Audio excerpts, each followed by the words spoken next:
Parashat Vaïgash. Dans la paracha de cette semaine, très chers amis, vous le savez, Yosef se dévoile à ses frères. Et nous voyons dans cette paracha que Yosef, avant de se dévoiler à ses frères, très chers amis, demande à tous ses gardes, à tous les hommes du palais, à toutes les personnes qui se trouvaient présentes de sortir. Et les commentateurs ont posé la question, mais Yosef, excusez-moi, s'est mis en danger. Ces 11 frères avaient une force extraordinaire. Ils auraient pu n'en faire qu'une bouchée. Avait-il vraiment le droit de se mettre en danger?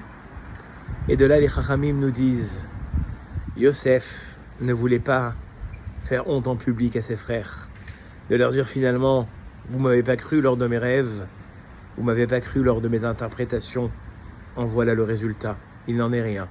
Yosef protège le respect de ses frères. Quel message extraordinaire.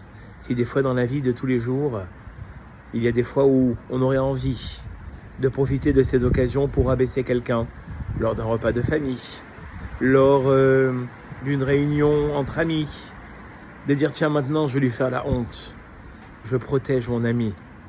Comme le dit le Talmud, il vaut mieux que quelqu'un se jette dans un four plutôt que de faire blanchir, plutôt que de faire honte à son ami, comme le Talmud raconte qu'il y avait un rave qui donnait secrètement de l'argent à des nécessiteux. Une fois, un nécessiteux a couru derrière lui et le rave s'est réfugié dans un endroit où il y avait des braises pour ne pas faire honte à ce nécessiteux, pour pas qu'il ne sache de qui venait l'argent.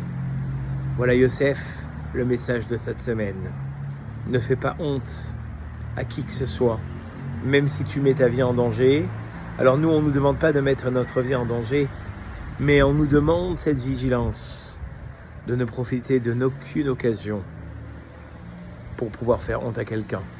Shabbat Shalom et Vorach, et à très bientôt pour un nouveau Selfie Torah.